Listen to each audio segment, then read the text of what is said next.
Yes. Hello and welcome. I am your host, the best podcast host in the universe, Steve Cully. I'd like to thank our sponsors at Procyon Partners. Procyon, one of the top 50 fastest growing companies in the nation. They specialize in employee benefits, wealth management, and retirement planning. President Sean Rabinowitz, proud supporter of our podcast network and everything we do. Green Street Trust International, owned and operated by Rennell Jump and UConn legendary men's basketball player Jake Voskuhl. They specialize in tax plans for businesses large or small. They will save you money or get you a big fat return on your taxes. To schedule your free strategic tax planning session today, go to www.greenstreettrust.com.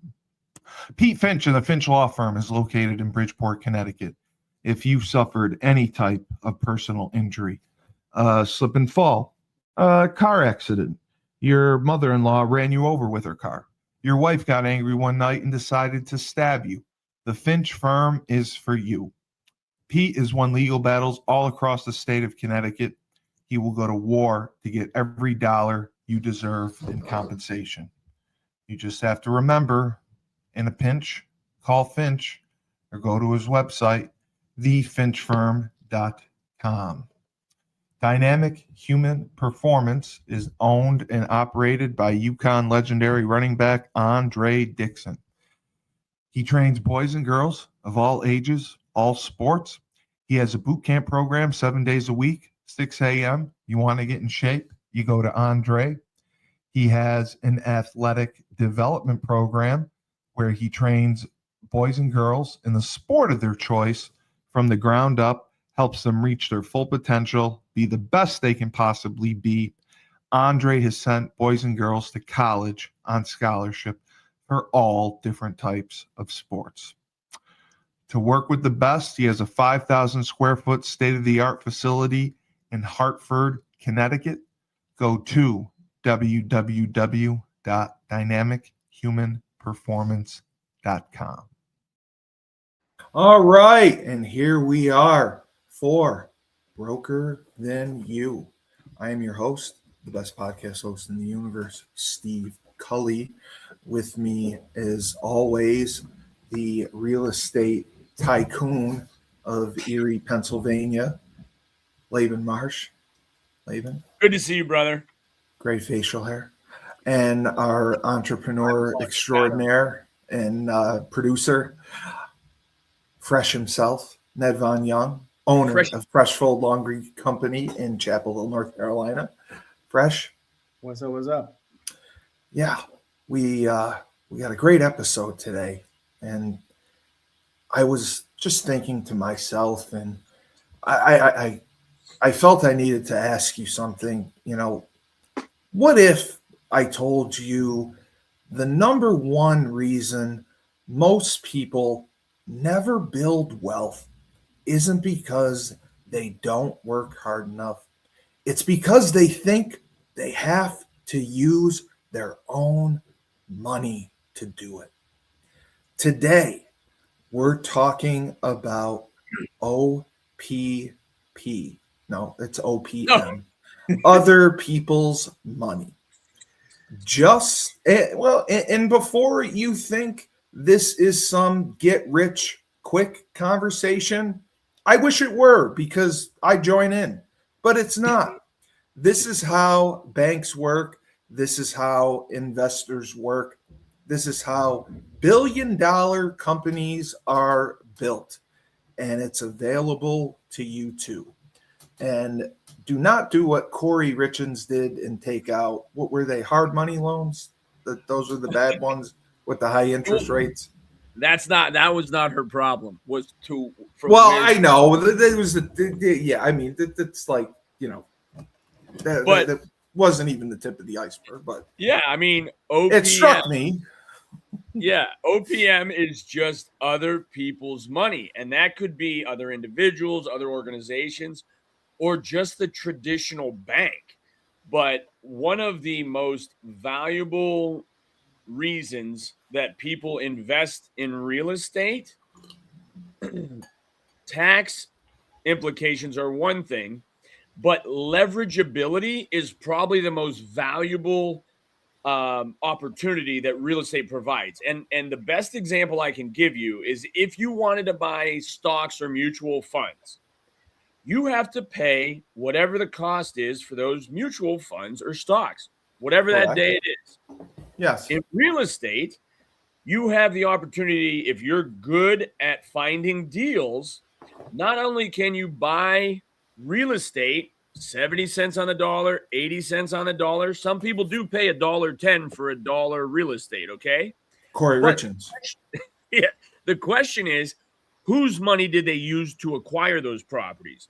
And by that, I mean leverageability through, traditionally speaking, if I want to buy a $100,000 house as an investor, the bank wants 25% of the value paid as down payment. On a $100,000 home, that would be $25,000. So unlike stocks or mutual funds, I can spend 25% of the value as cost, and then the other 75% is carried by another entity, traditional bank, hard money lender, private equity. And so that really, the point is, and the thing I always think about as an investor, and if I spend $100, whether it's on advertising, on investment, how long is it going to take for that $100 to come back into my bank account? That's the ROI thing. That's exactly right. See, Steve, bro, you are a lot smarter than you play off here. Well, but there's a difference between it is return on investment, but what I'm talking about is what they call cash on cash return. Okay. And so that is how much money do I put up front and how quickly do I get that same cash back? And again, an example on the rental side, let's say that 75%, $75,000 loan costs me $600 a month. For sake of argument, $500 a month is my expense for that. And I have a single family home that I rent for $1,000 a month. So now I'm spending $500 on, let's say, all the expenses. And then I'm taking the other $500 and putting it in my bank account. So how long will it take me to recover $25,000 at $500 a month, right? You can do that calculation and know what your return on investment is and what your cash on cash return is and how long will it take me to get that cash back. So OPM is other people's money, and the only reason you get in trouble is because, like every other budget, the expenses are higher than the income. And if you can leverage with expenses below your income, you are cash flowing positively. But Fresh, even when you do that, it can be mismanaged because I've seen it several times. A lot of people don't calculate correctly or miscalculate the overhead that they may have, and that can put them in the red very fast, right? Yeah, man. I think we've talked about this on a few of our shows, man. It's very important to know your numbers, and your numbers are beyond just, how much you charge someone or how much money technically is made on a deal like that, because that's not necessarily your profit. You want to know what your bottom line is. So we always talk about you got to have a balance sheet. A lot of people don't like to look into the accounting part of stuff. We all wired for, like, we talked about this before about dopamine hits. We want to get, hey, when you see that check, and you got that check, and you can go, all right, I got this check, and he actually has a check, and you get that deposit that hits your account, you're like, whoa, like, you get excited, right? But you want to, you kind of want to have a little bit of a shift. You want to have, it's like anything else. You want to get the dirty work done first, get all that stuff done. And then once it's done, and essentially I look at it more this way. Once certain things are done, once I know all of what all comes out, and then where I'm left at the bottom line, I try to take stuff a step further, like, okay, well, then how can I, like, automate this? Or how can I grow? Similar to what Laban mentioned, how can I grow this, right? want to get past my cash on cash return. I want to get to the point where he mentioned I want to be cash positive. I want it to be where I'm in profitability. I am in not just in the black. I want to be in the green, right? I want all gas, no brakes. That's what I want. So you have to take it a step further to get there. Because if you just look at it on the surface of what came in, and you're like, oh, I just made, I closed a deal. I just got $50,000. Yeah, but that deal, the expenses in that deal was 45. So you only made $5,000. Yeah, I don't like that. But what you want to do is, but ideally though, but let's say that's your first deal, so it really worked out to be $5,000. Okay. But if you put systems in place, the next 2 and 3 deals, now the expenses on those deals go down. So now instead of the first deal was 45,000 and you only made 5, but the next deal it might be only 5,000 that the expenses are, and now you made 45, and then you keep doing that, and it keeps going and going. So that's where you want to be. But to your point, Steve, the short version is yes, you want to put systems in place to manage your money, to manage your business, right? Not just your money, to manage how know what goes in and what comes out, and how to ideally automate that process and know what your numbers are, what your bottom line is, and what profit looks like before you even get that first dollar coming through the door, so that you are wired to do that. And I know you got into FreshFold Laundry, but when you're looking at all that, will those numbers impact, if you are looking to start a business or buy a business, will that impact what business you may start or get into? Repeat the question. I'm not. Just based on knowing those numbers, you mentioned the overhead and how you can, what you need for profitability and growth and getting the cash back that you spent. If you're looking to start a business, if you're owning a business, if you're doing something new, will those numbers affect what type of business you may start? Will those numbers affect what type of business you may look to purchase? Yeah. Yes. So the short answer is yes. That is a part of what this word that I love that we say all the time, you guys, due diligence, right? Mm-hmm. So you want that due diligence. That should be the kind of the determination on whether you should get into this deal or not at all, whether you should buy the business, whether you should start the company, whether the company that you are, say you inherited or something like that, is worth, if the juice is worth the squeeze. And it also can let you know where the problems lie, and you go, oh, it just has these 2 problems. These problems are what's bleeding, or what's causing you to bleed money. Oh, we cut these 2 problems, or we get these 2 under wraps. Now it's moving in the right direction.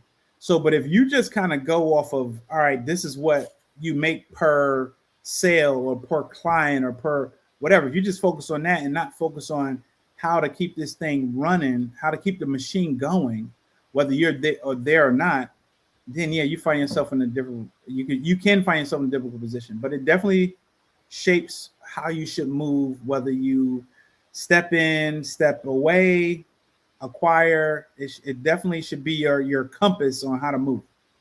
And Fresh. Sorry. Well, the only thing I was going to interject is part of what it sounds like you're asking is on the franchise model.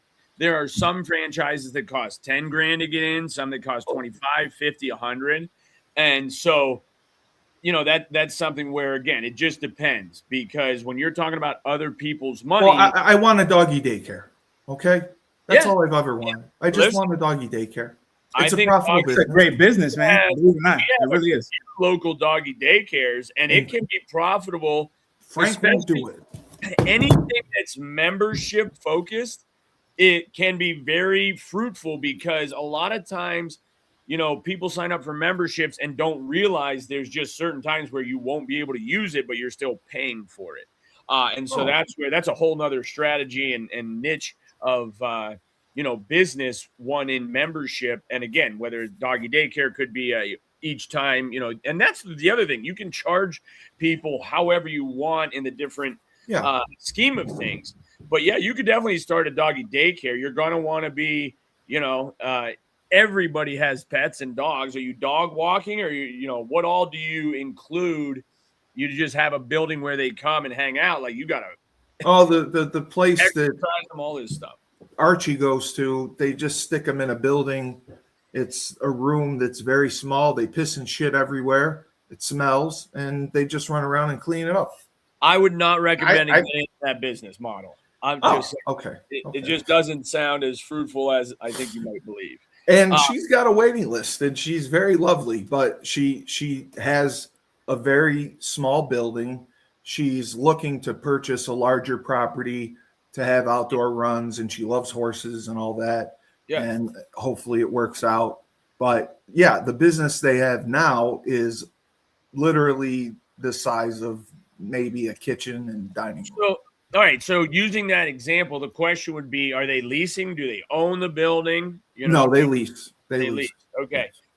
So, I think that, and therein lies the other concern I have for businesses that lease everything from their building to their equipment. I had looked at, and we're talking about OPM here, because I was asked to be an investor in a gym, okay, GYM.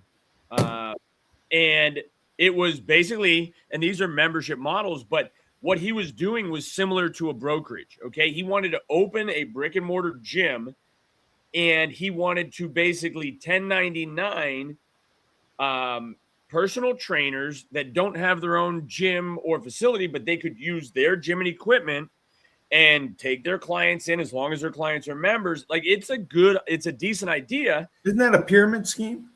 No. How would okay. be?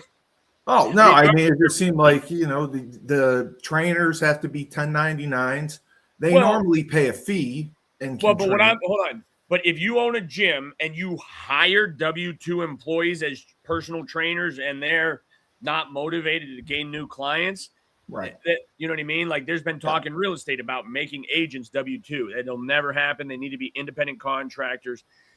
Nonetheless, my concern was that he was leasing a building and leasing the equipment. Yeah. So he wanted $100,000 as an investment from us, and he had no real plan of paying it back.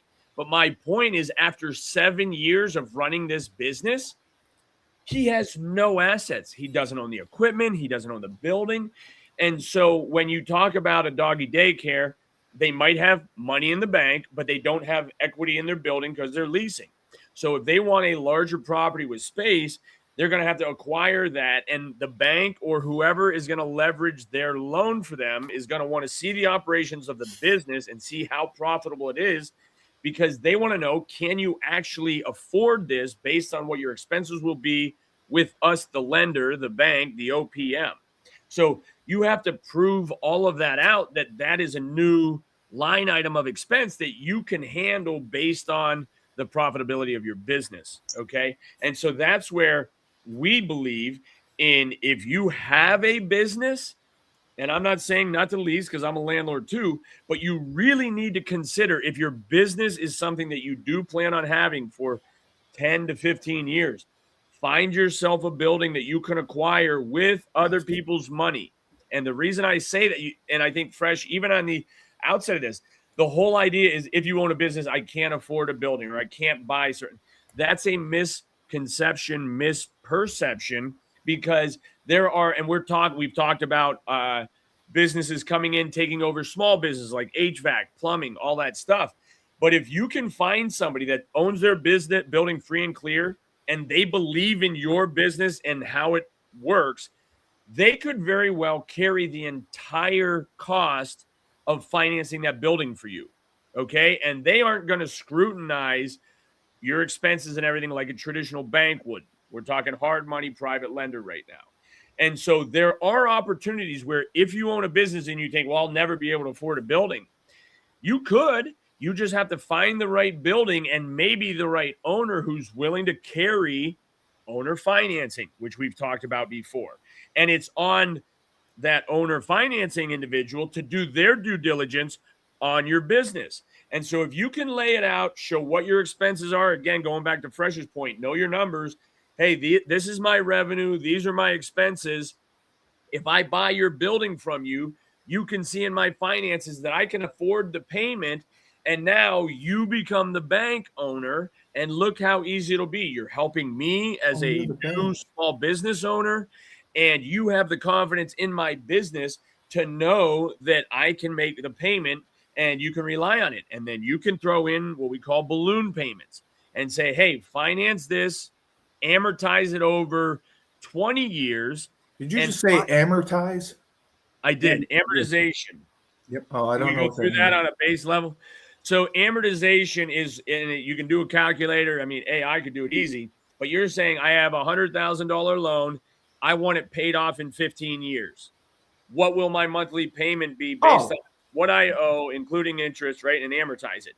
And if you set up amortization for 30 years, the payment's less expensive than 20 years, 15 or 10, naturally, right? But you can say, let's amortize it over 20 years so you have a palatable payment, but balloon in 5 for a private lender. So what that means is in 5 years, I'm going to be making that 20-year payment for 5 years. And at 5 years, I'm going to pay off the entire loan to this individual. Now, I might do that through traditional means, meaning I'm going to the bank and saying, hey, I want a loan for $50,000 is what I still owe this guy. And now you get a traditional loan for $50,000 and you pay back the hard money lender that had a higher interest rate but didn't require all the things that a traditional bank does. Well, that sounds a lot less complicated. Fresh, you also mentioned OPM as business lines of credit, SBA loans. I don't know what either of those are. And then angel investors. Oh, I'd love to meet one. You may or may not. But I think what's a SBA loan? Small Business Association. So SBA is an organization. It's a U.S. government has a Small Business Administration. Is it administration? I think it's administration. Yeah, so Small Business Administration, and they give out business loans. Cool thing about that, recently, they just increased it from the limits from 5 million to 10 million. So now you can get a lot more money with it. So, and I like to use this as a opportunity to say, like what you're talking about, Steve, with the doggy daycare. I just kind of looked up a few in your area. There's quite a bit. And I remember my brother's up that way too. He's in the New Hartford. He was in the New Hartford area. Bailey's is her name. Yeah, Bailey's. I looked at Bailey's was up there. There's one of them. And Marks on the Boulevard.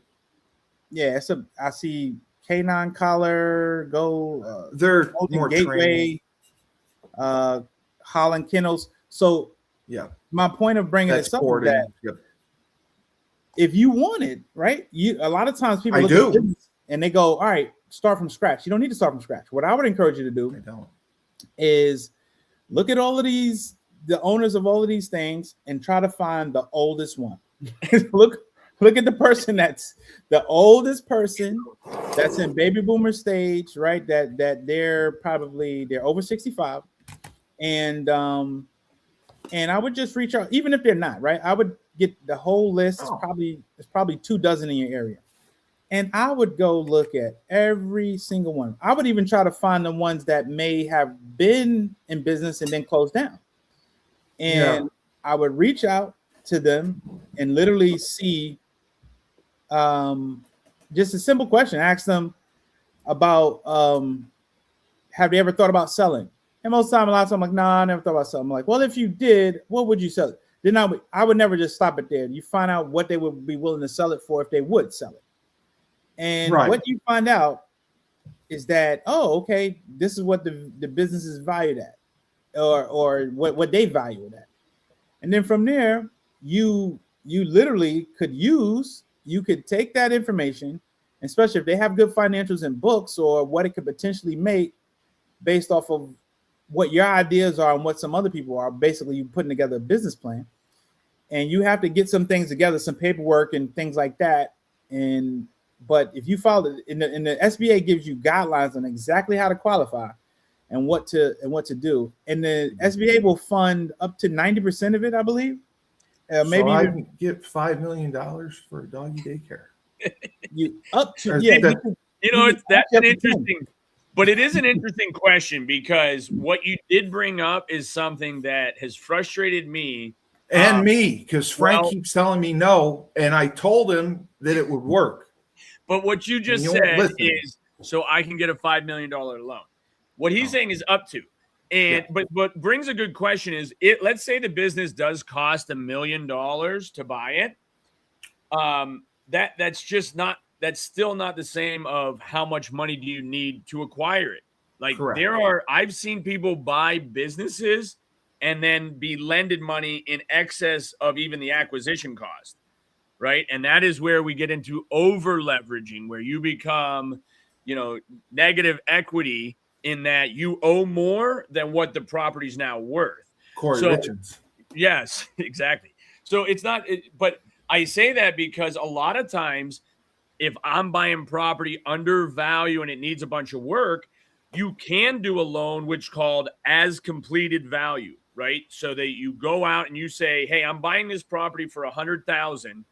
But if I put $25,000 into it and fix it up, it's going to be worth $200,000 in this market. And that might be extreme, but I've seen people do that. And so what they say to typically a private lender versus a traditional bank is they say, listen, I'm buying this for $100,000. If you loan me $125,000, it'll allow me to acquire the property and pay for the $25,000 improvements. And then when I sell it for $200,000, I'll pay you back your $100,000. I keep the $75,000 difference. We're both happy, right? You got paid interest. So it's not like you always have to have 25% down. In fact, our office at 8840 Peachtree, and this is I'll try to be quick with this story. Is that the one you're selling? No, we're keeping that one. That's our corporate headquarters we bought in 2007. But back in 2007, and this will never happen again in our lifetime, guaranteed. But I had 4 partners that we went down to a traditional bank and we said, listen, we have a $200,000 piece of property that we'd like to acquire. What can you provide for a loan? And I'll never forget it. He looks at us and says, how about a $300,000 unsecured line of credit? Yeah. That's crazy. It is. It's absolutely unheard of. They gave you that? They gave it to us because basically they did it based on the 5 of us partners, our annual income, and the fact that they knew we could pay it back if something went sideways. I say all that because that happened August 17th of 2007 is when we closed on our first property for $205 actually. But we still had $95,000 available on this line of credit. And in later that month, I found 8840 Peachtree for $240,000. Well, the bank wanted $55,000 as our down payment. And so what I did is I said to the bank, if you provide me $75,000 or 75% of this loan, do you care where I come up with the other 25%? Does it have to be out of our pockets? They said no. So I went to the partnership, which had $95,000 available on their line of credit. And I said, would you guys lend us $55,000 that's available on your 95, and I will pay the interest plus 1% on the $55,000 until we pay it back, and we guaranteed we'd pay it back in the first 12 months. So we, as 8840 Peach LLC, acquired 8840 Peach Street September 29th of 2007 with zero out of pocket. It was 100% OPM, the one bank and the line of credit from our other partnership. And that got paid back. And so we literally, that return is infinity. When you don't use any of your own money, but you have built equity and brought in cash flow, there is no way to put ROI on that because you put zero of your own money down. Now, the banks, the lenders look at that as high risk. They want you to have, and if you've sat with a traditional bank, you will know this, I want you to have skin in the game. Yeah. And when you're starting out, it infuriates you. I thought they want you to default. Well, they do, but they do, but they're only going to lend if you have skin in the game, if you have capital, if you have some greenbacks, because they know if I have zero money, it's pretty easy to walk away. But if I've got 50,000 into this thing, I'm going to make sure it works. So that's where, from a lender's perspective, you have to understand, and you've heard me say it before, that's why you said that, the bank lends money with the anticipation of you defaulting in month one. So that is how OPM can be leveraged in a good way that makes sense for the bank, for the line of credit, and for us, the consumer. Sorry for the long story, but I thought that was an optimal point with OPM. No, and Laban talked about it, Fresh, but revolving credit for businesses, basically you draw what you need, you pay it back, and use it again. And it's great for covering operational gaps or seizing, like Laban said, short-term opportunities. Yeah. I mean, I think it's great for short-term. It could be long-term opportunities as well. Yeah. So I would say the great thing about it, and one of the coolest things about like lines of credit, is that the interest you pay is only on what is outstanding. Right. So like if you got a 300, it's different from you get a traditional mortgage, which is also other people's money, by the way, right? Yep. So if you got a mortgage for 300 grand, you're paying the 300 grand plus whatever else and it's compounding and it's blowing up. That's why you end up paying you pay the equivalent of like 2.5 houses by the time you're done for what you originally paid. But the cool thing about a line of credit, a business line of credit, like if you have a $300,000 line of credit, but you only use 25,000 of it, you only paying interest on the 25,000 or whatever actually is used for that particular month, depending on where you on the term. Sometimes you could get a year interest free, or like you could get interest only, not interest free. You get a year interest only. It's a bunch of different ways you can kind of leverage that. But that's a great point, Fresh, and it's important to point out when you talk about interest only. And listen, I'll tell you the truth. I'm not ashamed of this, but it became an interesting fact. Meg's father has invested with us, and so we have a monthly payment to him for one of our entities for two different properties. And the payment's $416 and $464. And so I said to Meg, as we were liquidating some things and paying other stuff off, I'm like, hey, do you remember the loan amount that we had with your dad that I make these 2 monthly payments for literally the last 12 years? And she's like, those were interest only. I'm like, oh, I think I might have told this. But it's like, okay, so I don't remember that part of the story. Yeah. Okay. He loaned us $50,000. It was when we started flipping properties. And we only flipped one and then started to hold them. But he gave us $50,000 loan and we paid interest only, right, of $416. And so this is the other thing about know your numbers. So these are just 2 of the 4 checks I cut him every month, and I don't cut them. I have a controller. I just sign them and send them off. But I finally just sat down with Megan. I'm like, for 10 years, I thought that payment was like knocking down a little bit of the principal. It was not. So we still owe Ted $50,000, which I'm okay with. We have equity in the property. And in fact, we have traditional money with. Wait, I got to call timeout. Okay. Because I don't understand things. So are you telling me for 12 years, you just paid interest? Yeah, that is exactly right. Because now listen, and you would say, why would somebody do that? You're not dumb. But he's gonna break it down. But I'm gonna just the short version of it. 12 years. So listen, Ted didn't even say anything to you. I blame Ted. Ted doesn't necessarily. The bank doesn't want you to knock it down necessarily. The bank is in a first position, if you will. So okay, the payment is $416. We were going back on Fresh's interest only. At the time, we wanted to keep our payment as low as possible so that we could invest the money into fixing these places up versus paying the bank. So we said interest only. And I'm sure the idea was when we invest or term this out, we'll just pay Ted the 50. But remember, this is that same story when it appraised. We bought it for 140, put 10 in, and it's still appraised for 140. And he's the hard money. So that was where it was an interest-only loan. If it was amortized over the 10 years to where it would be paid off now, the monthly payment would have been closer to, like, say, $1,000 a month. So instead of paying $1,000 a month and having it paid off in 10 years, we decided to pay $416, and I'm using false numbers, but $416 interest only, saying I'm going to wait to pay off the principal amount until we are in a better financial position, better equity position, whatever it is.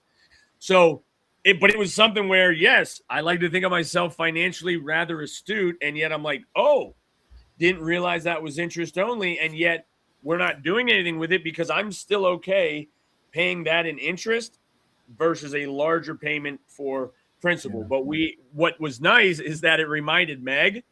So when we go, we have a traditional loan that's amortizes. As Fresh knows, it's an adjustable rate mortgage. A lot of these commercial loans, as they adjust the rate every 5 years. And wait, your father-in-law hit you with an adjustable rate too? No. This is what I'm saying. Okay. The traditional loan that we have for her office, the loan adjusts February of 27. Okay. So before that loan adjusts, we're going to talk to Ted, roll in that 50 that we never paid principal on, and this loan that we're going to take from the traditional bank. So I think we owe like 90. So let's say we'd go to Ted and say, hey, I want a new fresh loan of 150,000. The 50,000 is going to pay off Ted's original 50. And the other 100 pays off the bank's traditional loan.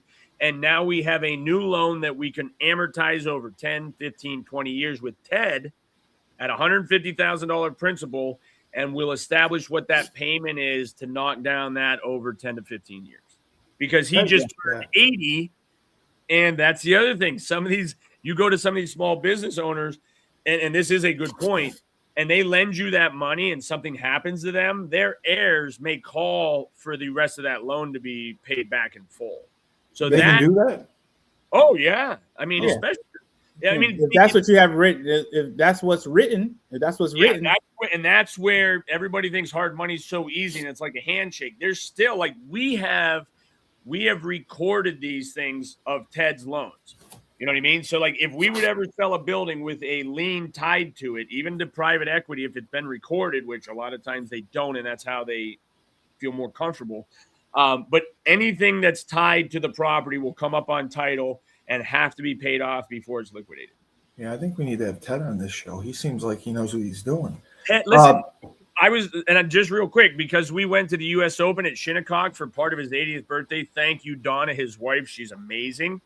But we talked about this. Like the money that he's invested with us, our payments to them pay for their lifestyle. Like they don't have to dip into their investments and savings because they invested in us and we pay to cover their lifestyle in that regard. Now it could become their investment, but it was one of those things where in 2007, he got thrashed, absolutely cooked. He only had money in the stock market. He never invested in real estate or cash flowing assets. And so as soon as he went through that and Meg, knowing what she knows, talked to him, and we're still acquiring property. And she's like, listen, we can go to traditional banks and they will lend us money. We have good credit. But instead of paying traditional banks, we'd rather pay you. Keep it in the family. Yeah. So literally, we have been paying Ted for more than 15 years for investing with us. And it's not always smart. The Bible says you're a slave to the lender. But when it's a business model that has worked historically and you have people running it of discipline and stewardship, it is a great opportunity because Ted was the OPM. He had it sitting in his bank and he knew he could help somebody like us that would not try to jam him up. So, and he may want a doggy daycare. And hey, listen, that's something that and that's the point. The other thing that I wrote down when we were talking about that, what I love about Fresh, like he looked at your competition, right? If you say to an investor, hey, I got this new idea, I want to start it. It's like, it's never been done, never been proven. No, but it's a great idea. It's like, I don't know. But a doggy daycare, if there's 6 or 7 of them in your area, okay, I know that people pay for that. Now, how can you differentiate yourself? There's a need. Dog? Yeah. Be the top dog. You guys didn't like that? Was a really nice top. Can I get, hold on. Can I get an applause? Something? You have an applause? Be the top dog? Ba-doom. You were making a joke. Okay. No, bro. I'm sorry. It went over my head. So Fresh, there's many people who never tap into OPM, and we hear the same objections over and over, and most of them are mythological myths, as they would say. And we can look at them one by one, and probably I would say the top one would be, Laban, Nedvonne, I need a perfect line of credit to access other people's money. Is that mythical? What? You mean like? I think you mean they need perfect credit, like a perfect credit score or something like that, maybe. Yeah, I need a perfect. I have to have perfect credit, a perfect credit score. You don't. No, that's true. Yeah. It's like anything else. You like how Laban always says this about like, hey, your house is worth what someone's willing to pay, right?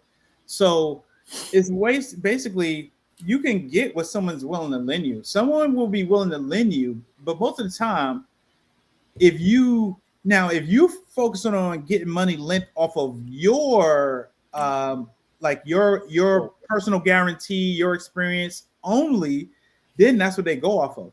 But if you're gonna do like what I would recommend you do, just like how I literally, when you said daddy daycare, I just looked them up in your area. I'm like, okay, it's about 24 of them. So I'm like, hey, there's not 24. There's Borders and there's doggy daycares. Yeah, there's only a couple in your area. So it don't matter if it's right in your town. If it's within 30 minutes of you, can get to. So it's 30. It's about 24. So I would say what I would do, what you could do is you're gonna, like SBA, they go off of the business, right? Or they go off of the business plan. You got to put together a whole kind of package, if you will, resume. They want to go, okay, what's the asset? Oh, the asset. Okay, they're gonna do the same thing. Doggy daycare. Okay, it's a few of them. Like throughout the country, they normally do this. You bring up your numbers. How you gonna differentiate? How you gonna get this? How you gonna get these numbers? And they go, okay, well, and then what does the business cost? And then especially you can go, all right, let's just say if this business can do $2 million a year, but someone's only selling it for $850. That's like really, they're like, okay, great. And then they have the books to back it up, what they've done. That's even better. So now they'll say, hey, we can lend you up to 85, 90% of this. You just have to come up with, you got to come up with 10%. Yeah. And the numbers are, because the business is already making money, it's already cash flowing. Someone's just trying to get out. They're trying to retire. It's all cash. That's why you want to look at these things. So back to the question, do you need perfect credit? No, you don't. There's other ways to get in there. And one of those ways is leveraging the history or the credit of the business or the assets of the business, right? You can leverage the assets of the business. Say that business has real estate. Say the person owns the property that they're at. Yes. You can leverage that. Oh, the property alone could be worth $1 million. You're like, okay. And the people only want, because they don't have a mortgage and they only want $850, you're golden, right? And they're like, we'll throw the real estate in there, or we'll sell the whole business to you just basically for the price of the real estate.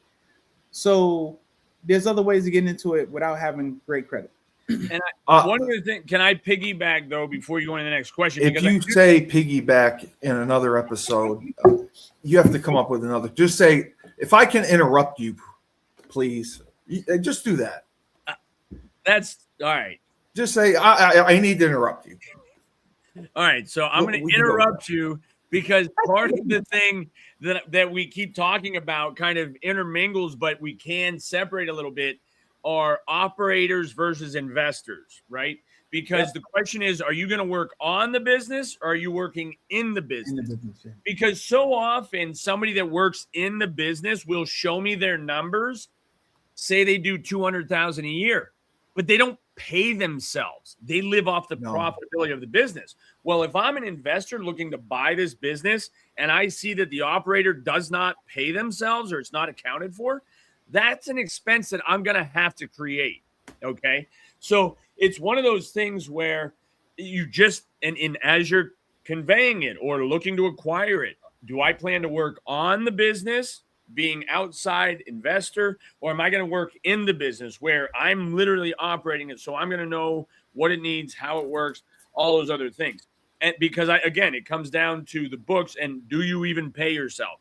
And what you pay yourself, is that the same thing as if you sold the business but still work for it? That makes sense for them to pay you, or would they have to double your salary to keep you there, which is going to change your numbers? Does that make sense? No. If they don't pay you, does that put you in a different tax bracket? Does that mean like you have zero income? It depends on what you're claiming as your income. And That is a whole nother they're not paying you. That's a whole I nother don't want to be here Okay. for. Okay. I don't want to be here to talk about. I'm just curious. Okay. Taxes, this is this would be a stay brokered in you show for that. We would stay fresh, other people's money means giving up control. Is that mythical?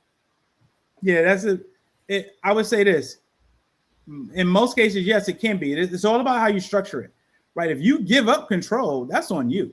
So you can say you can give up a portion of the business, but maintain control. You want to maintain control. That is always how you want to look at things, right? I liken this to something like we talked about this before, just from a negotiation standpoint. So when I look at businesses that I look to acquire, I always approach with kind of two different options. Like, right? I usually have, all right, I could pay. I look at it from two ways. I can pay your price with my terms, or you can pay my price at your terms, right? So, and you have to know, right? When I do my price, my terms, I'm automatically looking at, okay, this might be, what can I put out cash, all right? Or I can get this money, whether I'm getting it from other people or not, right away.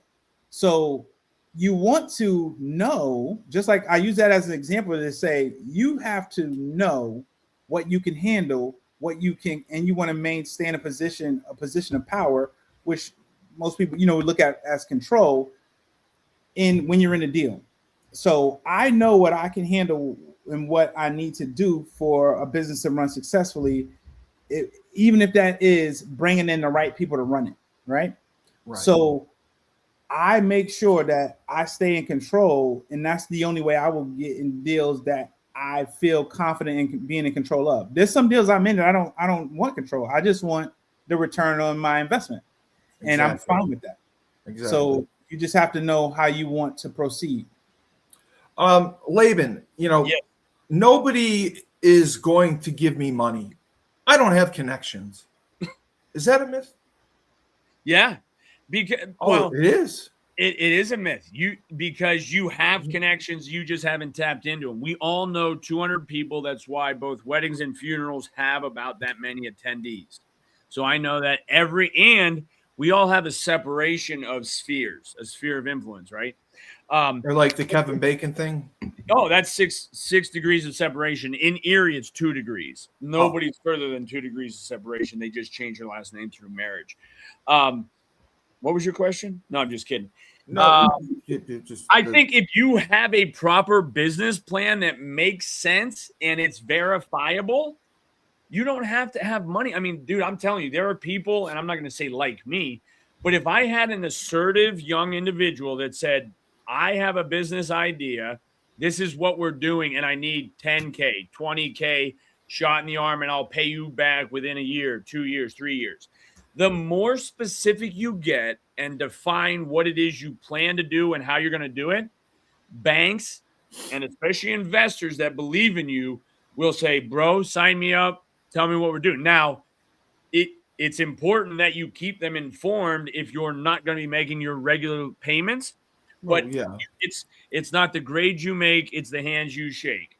And so you do have a network of people that you know of. You have to tap into. Anytime somebody gets a real estate license, we tell them to go back, write down all the people in your life that know and trust you, literally. So it's just you start networking out. So you know people, but if you have a solid business plan that makes sense with revenue and expenses, plenty of people will consider your business and potentially throw money at you if you have a reasonable rate of return with your pitch. And are those sometimes called the venture capitalists? Yeah. They give money to people for businesses, right? Yeah, I mean, any VCs are just like any other bank or business. They want to make money. They want to use your money. They play the OPM. Banks are the ultimate OPM. They're using all of our money and savings to lend out to their other customers. None of that money is theirs. And then, that's true. That is true. So if you have a viable business plan, it does not necessarily matter if you have no money. And that's where, going back to, especially if you're working in the business, and I know you are the heartbeat of it and you have a work ethic that will follow, I, as an investor, am just worried about burnout and how long can you do it? Because, as another example, one of the guys that came onto our brokerage, he's since opened his own, and he told us he was going to do that. He just said, what happens if anything ever happens to Marsha? Because she's a large revenue generator. Well, since that time, Lucas has come on board, picked up his 200 sphere of influences. Is probably more like 1,000. But, when you have people of influence, that is how you can build and offset some of those revenue changes. But it was a very legitimate question, and one that we knew that we needed to address, which is another reason why Mackenzie's getting a license. We set this business up so the kids could get licensed, and if they see fit, they can fit right into the business. And, Fresh OPM works the same way in business. The deal has to make sense. Have you taken advantage of some of these opportunities? Have you gone to an SBA lender? I mean, I know that you could probably do a business plan in your sleep, cash flow projections, and your ability to repay, just because you are the entrepreneur extraordinaire. You've been an investor. You've been involved in real estate. You've been involved in businesses. You know the game. What has worked out and made the most sense as far as using other people's money? I mean, what makes the most sense is just, first of all, putting yourself in position to have access to it, right? And I think, and nothing happens, right? It's a simple question, a simple thing, a statement that I tell my kids, and that is, if you don't ask, you don't get, right? A closed mouth does not get fed. So you have to put yourself in position to when you ask, someone will be willing to tell you yes. And that goes back to what Laban mentioned, and we both talked about throughout the show, is if you have something worth investing in, someone will be willing to invest in it. Someone will be willing to do a joint venture with you. You have to, and it could just be, sometimes it could just be someone, you bring the deal, the opportunity, right? It could not even be your deal. You could bring the opportunity, and you bring an opportunity, and someone else could say, hey, that's a great idea. I'd fund that. And you go, okay, well, I know who has this deal. I know the person that will fund it. You married the two, and you decide what you should be compensated. I would always recommend. Sounds like a broker, baby. Broker. But I wouldn't call it a broker, because you got to follow some other things you have to you got to sign off on. What I would say is, you want to get in on a deal. You want to position yourself as a partner in the deal to be able to get compensated. And for me, I would always recommend, and this is going to be on topic, off topic, from how you want to be compensated, I would recommend you get compensated some form of cash, but at the same time, always try to look for an equity opportunity. Can I have an equity position? Because then now you're getting paid in perpetuity until this thing doesn't exist anymore. So you want to try to get some kind of equity play, if you will. And I think it's important to point right now. I'm not gonna do it. Just say there you go. That's fine. You collaborate my point, Labe. Go ahead. You waited, and yeah, but now I forget what I was gonna say. That's acceptable. In perpetuity, something about in perpetuity. Yeah. Okay. So when somebody asks for equity, don't take that offensively, like somebody's trying to take over your business. Take it as a compliment that they believe what you're doing, and I don't need payment right now because I trust what you're doing, and I'd like to be a part of this for the long run. Man, who would have known that was going to throw me off track, trying not to do what you said I do? Of course, I did. That's why I did it. Laban has already shared a deal that with good old Ted there. Fresh, do you have an example of a time that you can recall using OPM in a deal and how it worked and what the outcome ended up being? Well, I mean, yeah, most of the deals are using a bank, right? I'm using a bank to leverage some things. Yeah. So I've used a bank to buy properties. I mentioned a property purchase in Baltimore. We used our first property that we lived in Brooklyn, actually, our co-op right across the street from LIU, downtown Brooklyn. That was actually, that played a major role in everything else, because that's huge. Gave us once we were to sell that, the proceeds from that, we were able to get into other deals, right? That we had proceeds, we were able to get into different things, other deals, get into different, to get into our, to the partnerships we have out in Texas, to get into some deals, the stuff out in some of the other places, North Carolina, some of these other places that we have deals in. So I would say a lot of times using other people's money, to take this back to where people entry point on your first primary residence, right? Using a bank loan in your first primary residence, building up equity, and then potentially leveraging that to use like a HELOC, which is something else So we'll basically use other people's money, like a HELOC, to get into that helped with initially starting off with FreshFold and stuff like that.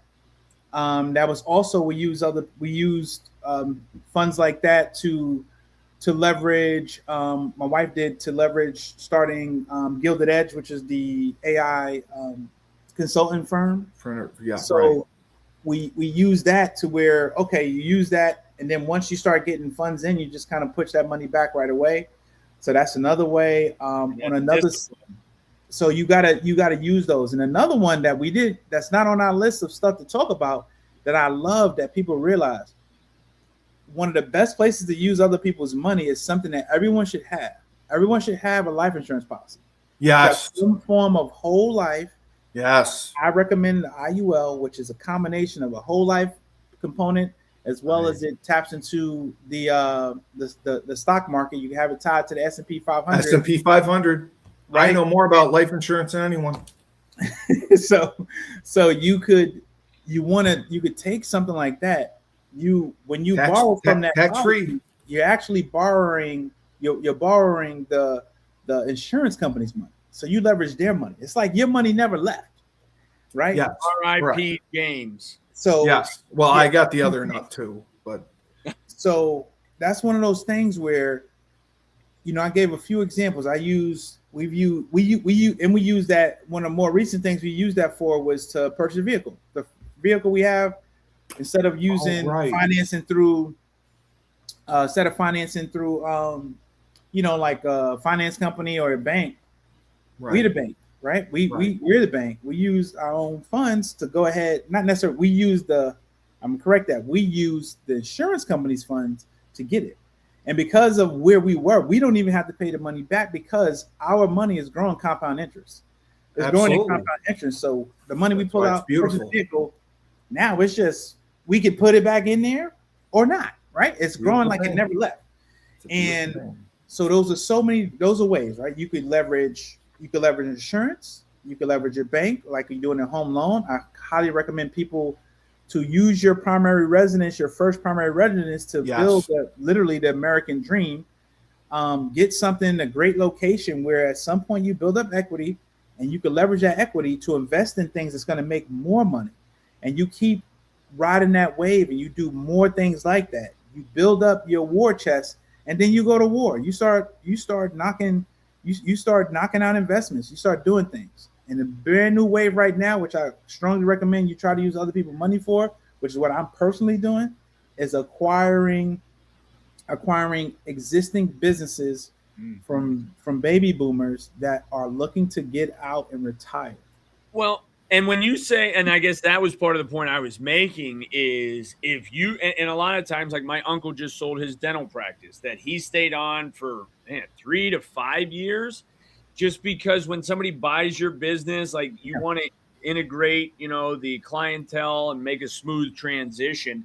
So if you can buy an HVAC business and keep because Fresh, you made this point earlier, a lot of these small business owners are just tired. Like they were usually really skilled in the profession, but they didn't want to run the business. They didn't want to do the invoicing and payroll and all that goes with it.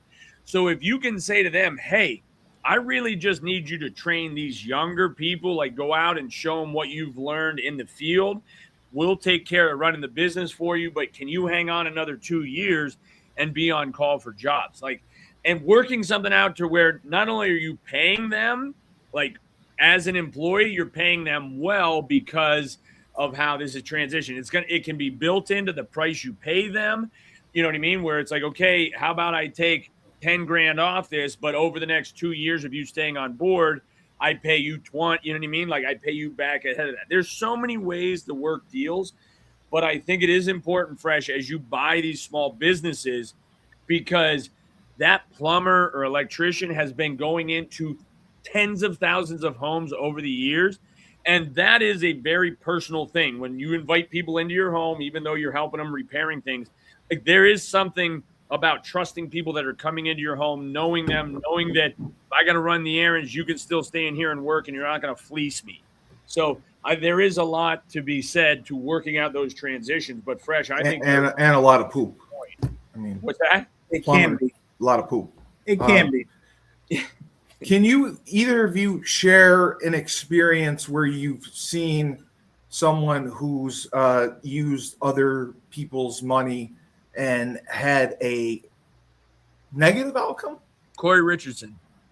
It's Corey Richards, and you're not allowed to use her. We've established her many flaws, and you even said that was not even the main one. No, and honestly, it was maybe drugging her husband. But a lot of times it's well, I mean, you see it in a lot, but contractors where they where they bid the next job but need the payment from the last one. But go ahead, Fresh. Corey is my answer. I kind of do and don't want to mention this. No, I know you don't want to say controversial a little bit, but I will say I'm gonna do it under an umbrella. I will say our government. So our government, right? They use other people's money, i.e., our money, and it's been some throughout have some bad outcomes, I could say. So I would say that's a well, as Rob Hill says, the illustrious Rob Hill, our government does not produce anything, but it takes everything from its people. And I have a great shirt that I bought from a local attorney. I'll wear it next week. It says, "The truth in taxation is theft." Right. 100%. Wait, say that again? Taxation is theft. Oh. Well, I mean, they shouldn't tax tips. I don't like that. Yeah, man. And so it's interesting. I was looking at just a brief thing. Somebody there was Fresh, I yelled at a New York State senator on the radio yesterday, just so you know. I told him he was fiscally irresponsible. Fiscally irresponsible. That's and true. then my mic got muted. With an F. So my I believe my fiscally wife irresponsible. brought this up to me about just the little things that we tend to have to pay for. We shouldn't have to pay for. It was, I forgot which country it was. It was like in, I don't know if it was Norway somewhere, where they don't pay. Water is a human right. They don't pay a water bill. So it's just like water is a human right. Listen, I'm just saying, like, I'm just like as an example of manifest destiny. Is that like no, that? Wait. I have to push back only because I've paid water bills for tenants, and when you don't pay for your water, bro, you think it's never going to run. That's why he's saying it should be a human right. It should be free. What I'm saying. So what you see, what you're doing, Laban, similar. You're not a steward of your water. I've been there as well. Here's the thing. The thing is that if water is just in terms of, and we're talking about strictly, I'm just thinking strictly like drinking water, right? Okay. Drinking water and like certain things should just be, it's just there. Like, you know, like if you walking in along the highway or whatever and there's berries, you want to grab the wild blackberries, you should be able to eat them. The problem is that it's just certain things should just be natural rights in terms of just water. I agree with it. I'm not saying as me as the landlord, because that would apply to you too as a landlord, from my perspective, that you don't have to pay for water either. So that wouldn't even be on you. But I think that's the thing. Like, I'm on a well, and I know that I don't want to get too into the weeds, but we have public water that ran past my house. That tastes like eggs, right? What's that? The well water, doesn't it taste like eggs? No, it's awesome. Plus, you have so much filtration. I'm on an artesian well. I have been in my house for 17 years, and I have 4 kids. Never run out of water, and I've never paid except for the electric on the pump. So there are ways that you. But and again, I'm not saying we're not, third world countries. My wife's coach goes around and opens wells in parts of the world.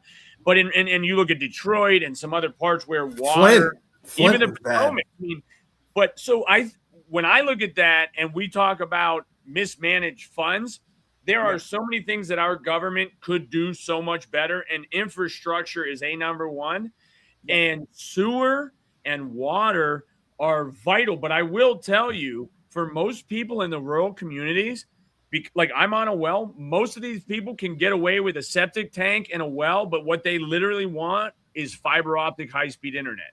I know. And it's crazy because, Fresh, to your point, everybody deserves clean water. But even those people that don't have clean water would probably say, I'd rather have fiber optic. Like, they would. Crazy, but that I know, dude. But this is where, and there's parts of the country that are underserved and underutilized. But it is, I don't disagree.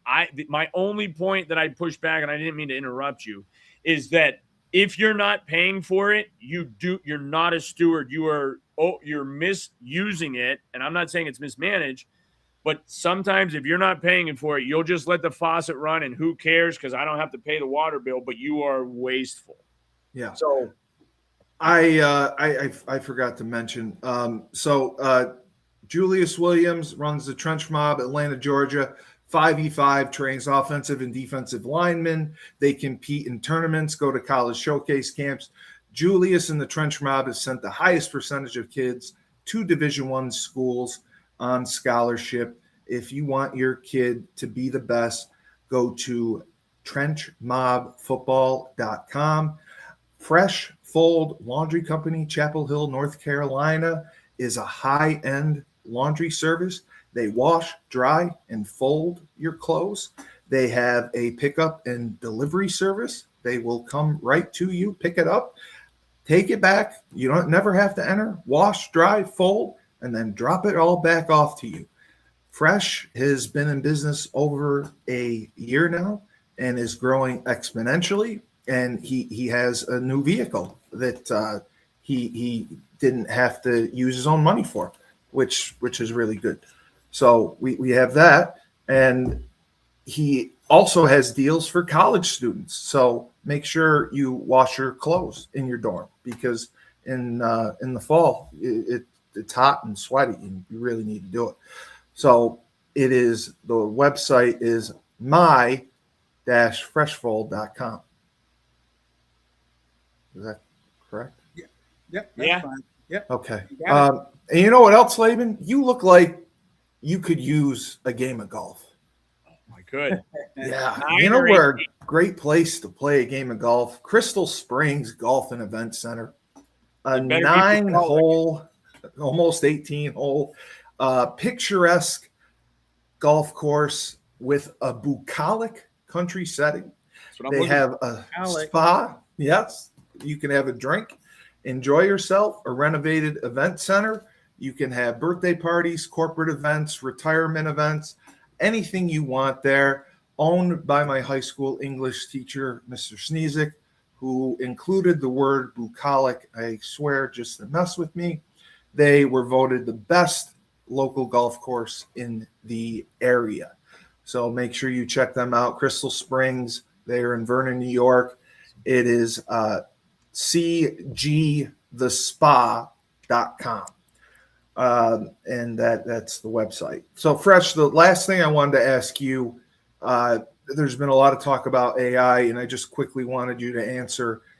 People have concerns about AI and are thinking there should be maybe some type of guardrails, regulations started to be thought about and eventually implemented because it's taking off. And there's so many companies on Wall Street that are being invested in, and more each day are popping up. You are besides being the entrepreneur extraordinaire, you're the AI expert. So what are your thoughts on that? On you saying putting guardrails on AI? Regulating AI. Yeah. Well, I think a lot of things might need regulate. I mean, I think it might need some monitoring and stuff like that. I think what's more important than the AI part is really, I don't think the AI, like you can use discernment with AI, but I think what's more of a problem is actually these data centers. The data centers and the places they want to put them, those are more problematic because of all of the way that they want to cool them is with water. The water, they waste so much water. And then, I feel like, unfortunately, the powers that be are so full of themselves that they don't want to, as Laban's word is, piggyback on a great idea of someone else. And, like some of these other countries who put their data centers in the ocean. Yes. Right? Where it's like an, unlimited supply of water. Yeah, I mean, it's a no-brainer. And it keeps it cool.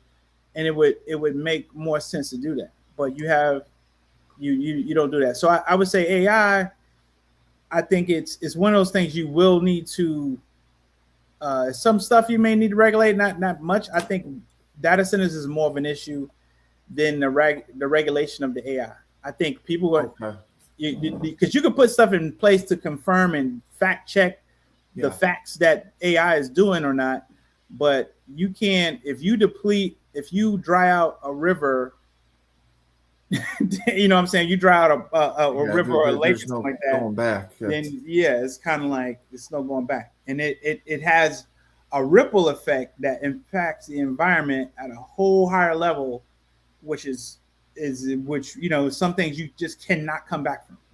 Wow, that is astounding. We had talked about them in Erie because of Lake Erie and their access to water. Right. So I think that's where any of these things, it's all about resources. Who has the resources that are most valuable to the future? Yeah, we had a discussion on the radio, so I figured I'd ask Fresh. Great show, guys. Great discussion on OPP. I'm sorry, OPM. I said it on purpose.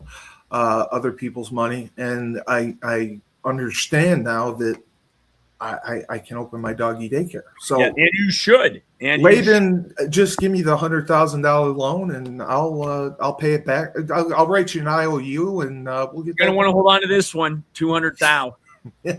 Wow. What was that one? But I know Fresh has to go. Great job, and I was very impressed. Very, very impressed. I learned a lot. I heard the word adjudicate. What was the word? Adversate. I never heard that before. Amortization. Amortization. Yeah, I heard that more than I'll probably ever hear in my entire life. So that was fun. Laban Marsh, the real estate tycoon in Erie, Pennsylvania. Nedvonne Young, FreshFold Laundry Co, Chapel Hill, North Carolina. He's our entrepreneur extraordinaire, and I guess AI specialist now I can throw in there. Steve Cully, best podcast host in the universe. Remember, life gives you lemons, don't make lemonade. Take 2 oranges and throw them back at life.